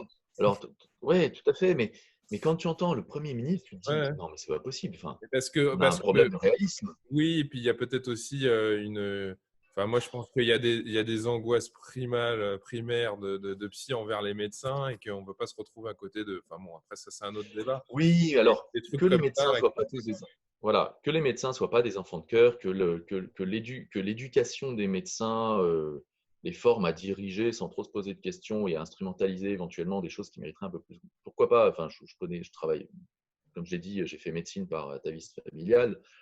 Bon, euh, mais oui, c'est pas des généralités. Les choses ont profondément évolué et en outre, je pense que voilà, il y a des choses à.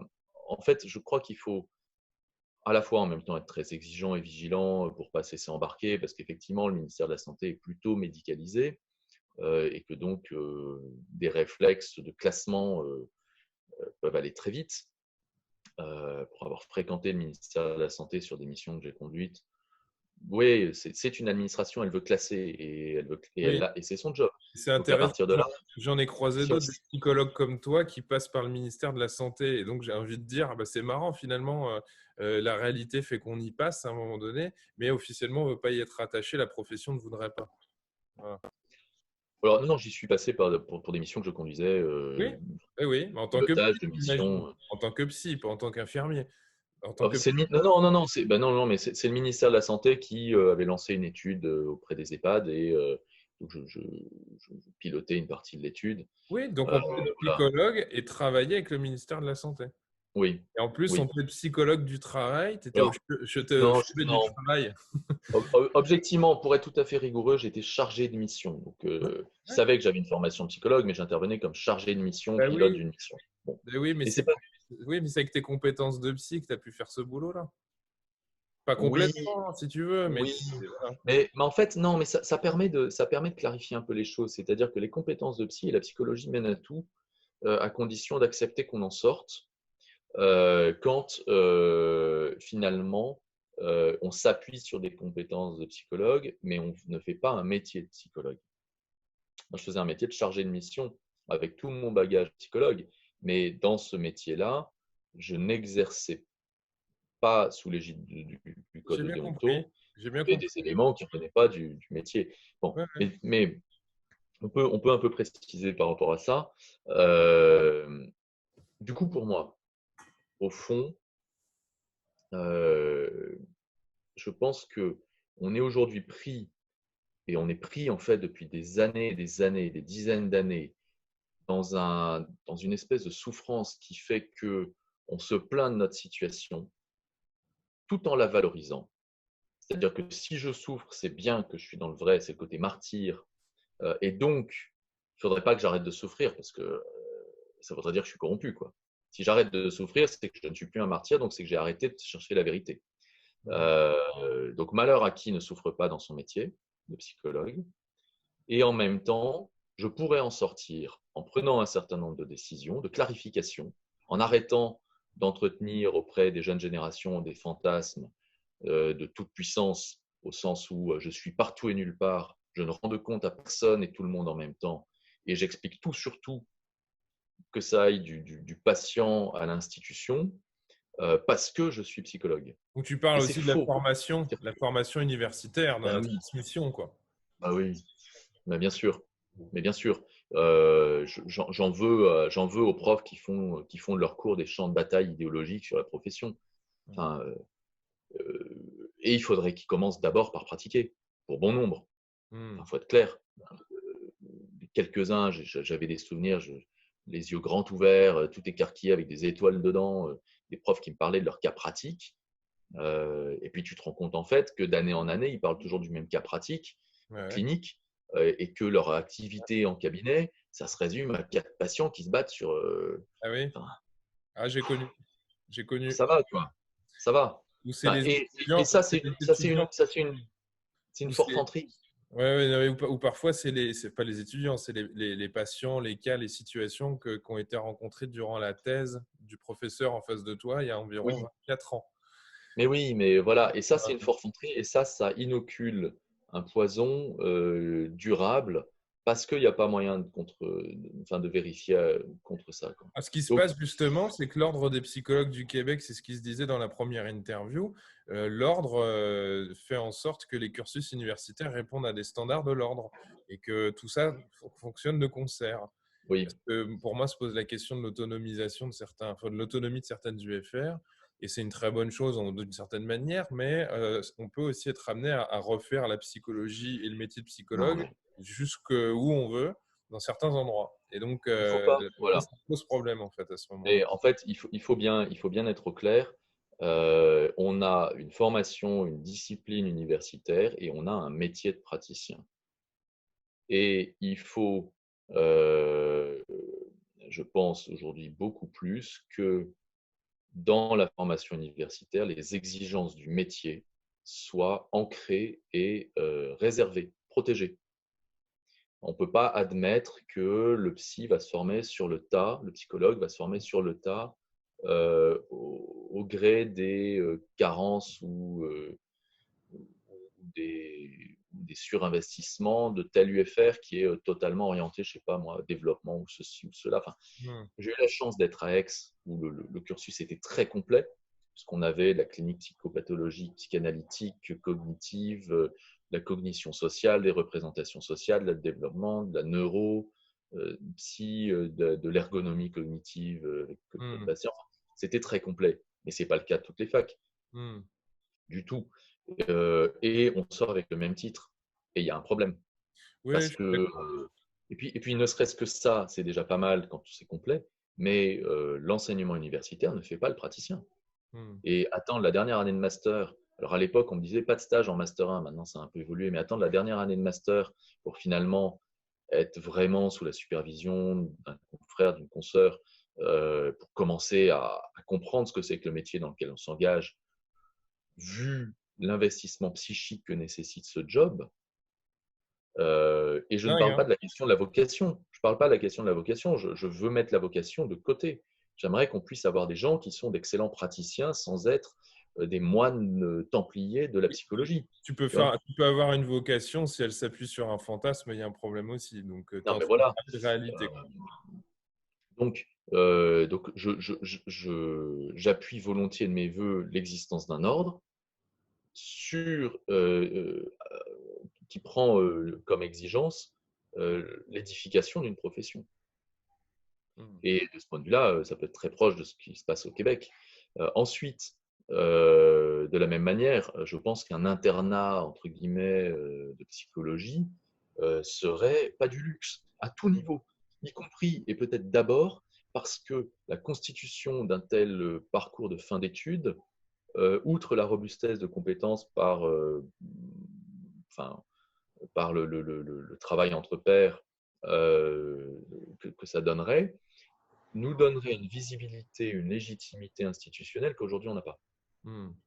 Parce qu'en s'inscrivant dans le cadre d'un cursus de type internat, quelle que soit la spécialité que tu fais à la fin, tu te donnes à voir dans un travail supervisé, cadré, où ça part pas dans tous les sens. Et donc, tu limites les déceptions, les crashs que peuvent générer comment dire, des jeunes collègues inexpérimentés qui débarquent dans des boîtes où ça va mal se passer. Et quelquefois, même pas de leur fait, mais parce que la boîte elle-même n'était pas capable de comprendre son besoin et ne peut que être déçue finalement par l'intervention du psychologue. Et si le psychologue derrière n'a pas une puissance de cadre, et quand tu sors de ton master tout mouillé, c'est pas évident que tu aies cette capacité à imposer ton cadre, surtout quand tu connais la précarité des postes.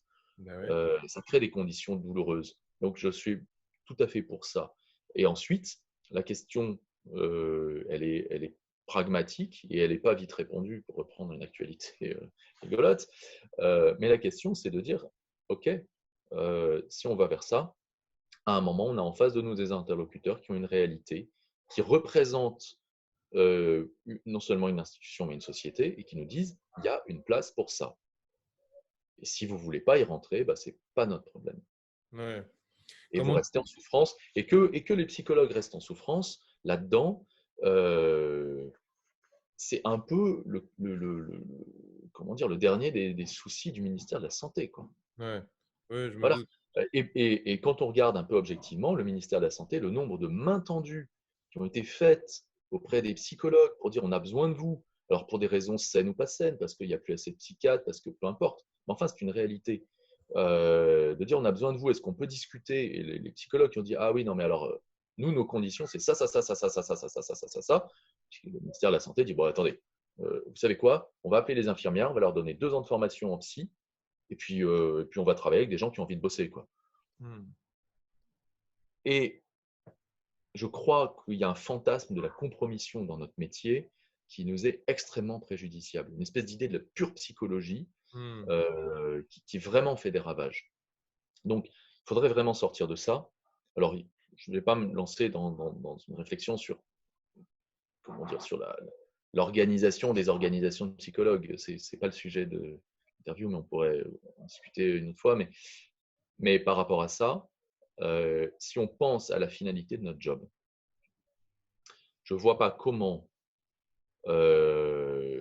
d'une manière ou d'une autre, on ne peut pas inclure une dimension de santé, Hmm. au sens le plus noble du terme, au sens Canguilhem, pas au sens de l'OMS, hein, Donc, code de la santé, quoi. mais je vois, en fait, Donc, faisons les profession de choses comme santé. ça. Est-ce que d'une manière ou d'une autre, qu'on soit un psycho de l'éducation, un psycho du travail, euh, Donc, qu'on accompagne des bilans de compétences, enfin, certes, mais est-ce qu'à un moment ou un autre, si on fait bien notre job, il ne se Mhm. passe pas quelque chose qui relève de l'ordre de la santé de la personne? Et donc, la prochaine conférence de Gilles Rioux s'intitulera De la profession de foi à la profession de santé. C'est pas mal. Ouais, écoute, chaque chose en son temps. Mais la démarche qui est la mienne, c'est celle-là. À partir de quoi, pour moi, si on est clair là-dessus, qu'on dit, enfin,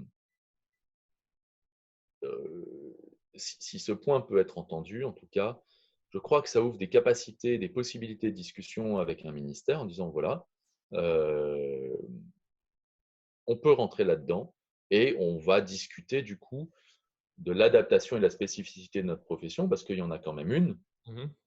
qui fait que ça peut être avec des clauses particulières, notamment dans les relations par rapport aux médecins, Hmm. dans les relations par rapport aux infirmières, dans les relations par rapport aux autres professions médicales et paramédicales. Et à mon avis, ça peut être entendu. Hmm. Ça peut être entendu à condition d'arrêter de dire au ministère non pas par ici, non pas par là, touchez-moi pas comme ça, Hmm. et finalement, Ouais. restons en souffrance. Et comment toi, tu vois la profession dans 10 ans, là, à l'heure actuelle? Je sais que la question elle est un peu floue, mais est-ce que tu tends plutôt vers une direction ou une autre? Ouais. Bougez pas, je regarde dans ma boule de cristal, je vois rien. Hein. C'est Sérieusement, qu'est-ce intéressant, hein, que je vois? quand on voit rien, c'est intéressant aussi, mais Non, mais tu nourris des inquiétudes, tu nourris des espoirs, euh, en fait, je prends le cadre suivant. C'est mon expérience un peu institutionnelle et mais limitée, mais auprès de ministères qui me fait dire ça. Notre pays, notre société exprime des besoins. Mhm. Des besoins auxquels spontanément il dit voilà, c'est la place des psychologues d'y répondre. On est d'accord, on n'est pas d'accord. On peut jouer au plus malin en disant oui, non, mais non, mais moi je vais vous expliquer la vie et je vais vous reformuler votre demande. D'accord Sauf que à force de jouer à ça, au bout d'un moment, le besoin de la société continuant à s'exprimer, et c'est un besoin à mon avis réel, Ouais. elle va se donner les moyens d'y répondre, avec ou sans nous. Mhm. Mais il faut être profondément irréaliste pour penser qu'ils vont avoir la politesse de nous attendre aux conditions fantasmatiques et délirantes, quasiment, dans lesquelles on a envie de les amener. Ouais. Oui, alors, écoutez, on veut un ordre auprès du Premier ministre, et puis, enfin, Mais alors, c'est pas sérieux, tu quoi. penses que la profession va continuer à vivre sur ça pendant encore un siècle et demi? Tu penses qu'elle va changer de trajectoire? Tu penses parce que moi, j'ai quand même cette angoisse Bah, d'infini. J'ai une angoisse d'infini par rapport à ma profession où je me dis, en fait, comme ça fait 30, 40, 50, 60 ans qu'on répète, bon, pourquoi ça s'arrêterait? Donc voilà, euh, je crois que tient assez solidement la profession aujourd'hui, c'est les psychos du travail, en Ah, fait. bam! Ouais. Ouais. Mais en fait, pourquoi? Parce que pour le coup, on a des interlocuteurs qui, alors sans nier les instrumentalisations qui existent par rapport à ça, mais enfin, les entreprises ne se trompent pas quand ils veulent faire intervenir des professionnels sur des sujets Mmh. compliqués. Ils savent bien la différence qu'il y a avec des psychiatres Ouais. C'est vrai, hein, ce que tu dis. Ouais. Ouais, et ils appellent des psychologues. ouais, ouais. Et ils veulent le titre. Et à la limite, que ce soit travail clinique ou quoi que ce soit, ce n'est pas leur souci à partir du moment où ils ont en face d'eux des gens qui leur disent, écoutez, voilà, j'ai un cadre, j'ai une méthode, j'ai une réflexion et on va travailler ensemble. Ouais, Et là, le titre, il se protège de lui-même, d'une part. D'autre part, on peut être sacrément bien payé. Et ce n'est pas neutre, c'est-à-dire que la manière dont on parvient à se faire payer est aussi une indication du respect dont on oui. bénéficie. Et de l'autorité, en fait, derrière le respect, de l'autorité qui nous est conférée ou qui nous est reconnue. Ouais. Il ne s'agit pas de crouler sous l'or, mais je ne suis pas du tout choqué quand un psychologue intervenant en entreprise me dit je sors 4 000 € par mois, Mmh. net. Ce n'est pas, c'est pas un problème, c'est Mmh. plutôt bien. Mmh. Parce que il a une crédibilité, il a une autorité. Et du coup, quand il débarque et qu'il dit, écoutez, monsieur le dirigeant, dans votre boîte, il y a un certain nombre de sujets, on va se parler franchement, parce que voilà les conséquences que ça génère sur votre organisation, sur vos personnels, et sans être avocat, voilà les risques possibles derrière de décompensation ou autre, bah, il est entendu aussi à la hauteur de ce qu'il facture. Ouais. Je ne veux pas refaire la discussion de faut-il payer pour guérir, mais enfin, euh, c'est quand même la contrepartie de l'autorité qui nous est conférée, Oui, on n'est cette pas rémunération. forcément on n'est pas forcément des missionnaires qui sont là. Non. Je suis bien d'accord. Mmh. Non, et puis à 4 000 € par mois, enfin, sortir l'équivalent de 4 000 € net en chiffre d'affaires ou en salaire, enfin, alors quand on est en cabinet, on est payé pas autant, mais les salaires ne sont pas forcément mauvais. Euh, Par rapport au salaire moyen de la profession, en tout cas, ils sont très au-dessus. Être bien payé, c'est aussi pouvoir dire, bah, écoutez, moi j'ai fait mon nombre de jours d'intervention ce mois-ci et j'ai atteint mes objectifs de chiffre d'affaires. Et là, je vais parler en raisonnement libéral, mais j'ai atteint mes objectifs de chiffre d'affaires. Du coup, il me reste du temps pour faire d'autres choses, pour pas être complètement intoxiqué, pour me payer une supervision de qualité, pour aller me former, pour ci, pour ci, pour ça, et pour être bien dans ma tête et bien dans mes pompes. Ouais. Euh, c'est Réalité, enfin, une réalité économique et sociale. oui, Quand on a un mi-temps à l'hôpital et qu'on touche 750 euros, c'est ce qui m'est arrivé au tout début. 750 euros, bah, ça va être un peu compliqué pour avoir un appartement à louer, à part un appartement à 200 euros par mois dans Paris.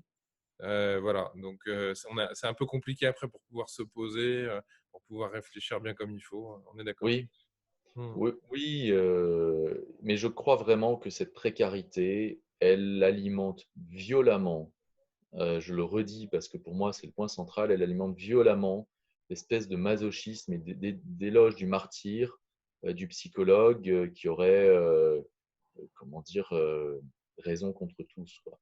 Hmm. Je l'ai vu trop souvent, alors peut-être que je tire des généralités, mais malheureusement je crains pas, je crains que non.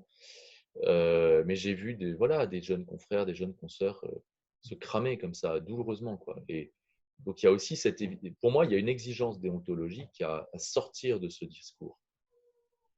C'est pas, c'est pas simplement problématique pour la profession, comme si la profession était une entité abstraite. C'est des réalités vécues par des confrères et des consoeurs qui sont douloureuses, qui sont violentes, quoi, qui sont cruelles, Ouais, qui portent atteinte à leur dignité, à mon sens, à leur santé et à leur perspective de travail. Et alors, quand je dis ça, euh, des agissements qui se répètent depuis des décennies, qui portent atteinte à la santé, à la dignité et aux perspectives de travail, on est un peu dans la définition du harcèlement moral quand même. hmm. on s'auto-harcèle en tant que profession. Je Tu, tu, crois vraiment. tu continues Et là-dessus, il ne faut pas blâmer la société par rapport à ça. tu- C'est tu notre responsabilité professionnelle. continues à affiner le diagnostic psychopathologique que je fais au fur et à mesure des interviews. Euh, Je crois qu'on a vraiment une responsabilité. Je vais revenir finalement à cette première expérience dont je t'ai parlé. Moi, le sujet que je voulais amener, au-delà de ce diagnostic que j'ai conduit, donc, c'était faire en sorte que face à cette situation, cette bombe de déni et de culpabilité à laquelle étaient exposés mes interlocuteurs, qu'ils puissent se dire, bon, je n'y reviendrai pas, ce qui est fait, mais maintenant, plutôt que de chercher qui est responsable de ce qui s'est passé, la question que je vais me poser, c'est comment je peux me saisir des responsabilités qui sont les miennes pour que ça n'arrive plus. hmm. Et j'ai quelqu'un qui m'appelle. Euh, Le directeur. voilà, le directeur. Oui, mon jeune fils, je suis occupé, je travaille. Tu me laisses terminer un instant, s'il te plaît? Oui? Eh ben oui, oui, tout à fait. Donc, bon voilà, ça fait du bien d'être un peu bousculé par de la jeune vitalité, alors que je parle de sujets complètement morbides. Euh, c'est drôle, tant mieux. Voilà, c'est la vie et c'est bien. Mais donc, le sujet qui était le mien, c'était de les amener à faire l'expérience d'avoir envie de se saisir de leurs responsabilités, chacun à leur niveau. Pas d'attendre de l'autre, pas que le syndicaliste attende de la direction, oui, vous devez tout faire, mais que lui puisse se dire aussi, moi, demain, qu'est-ce que je peux faire? Hmm. Okay. Comment je peux changer? Et je crois que c'est la question que doit se poser notre profession aujourd'hui. Bah, Plutôt écoute, que en de tout cas, on dire, a fait. Oui, je non, pense qu'il voilà. y a un message qui est clair et qui est intéressant, c'est que tu parles de la responsabilisation des gens. Et je trouve que c'est assez pertinent. Je repense à l'idée et je crois que c'est ce que je vais faire. Je suis parti dans les trucs étranges. J'aimerais bien lancer des débats avec plusieurs intervenants de différentes interviews sur une question précise, avec un débat chronométré d'une demi-heure, par exemple, ou de 45 minutes, et puis chacun part avec des arguments. Et peut-être que je t'inviterai à ça. Ça peut être un projet à faire d'ici quelques semaines, quelques mois. On verra ça. Écoute, avec grand plaisir. Et moi, en rebond, ça me fait penser que j'aimerais bien organiser un débat avec des intervenants de profession, justement, qui ont cette interface avec le public et qui ont un titre. Voilà. Moi, j'aimerais entendre des avocats, des infirmiers, Les médecins. non, mais des architectes aussi, tu vois, des professions qui sont justement décalées par Mhm. rapport à ça, mais je le dis parce que j'ai déjà eu quelques discussions informelles avec des personnes comme ça, entendre aussi leur façon de poser les problématiques de déonto, d'identité qui sont les leurs, et finalement de se rendre compte que on, on a des proximités, des choses à se dire et à construire ensemble, et de se Oui, nourrir de leur expérience. il y Voilà. aura il y aura moins de Et puis les médecins comparaisons. aussi, bien sûr. Voilà, il y aura moins de comparaisons violentes qu'on pourrait se faire auprès de l'ordre des médecins. Donc, ouais, c'est une bonne chose. Bon. Bah, écoute, je Voilà. te remercie en tout cas pour toutes ces réponses. Et puis, je vais continuer à tricoter de personne en personne. Et puis, c'est bien à chaque fois parce que on me sort des thématiques, des sujets auxquels je n'ai pas forcément pensé. Et je pense qu'au bout d'un moment, ça pourrait faire une bonne mosaïque intéressante, mais avec des liens entre tous ces éléments, quoi. Bah, Voilà. avec grand plaisir. Je te Merci, remercie. merci beaucoup, Il faut que Maximilien. je te laisse reprendre tes fonctions paternelles quand même. Euh, Exactement. et puis, Voilà, il y a un temps pour tout et je vais remiser le statut de psychologue à sa juste place aujourd'hui. moi, je te remercie pour tout en tout cas. À bientôt. À très bientôt. Au revoir, Maximilien.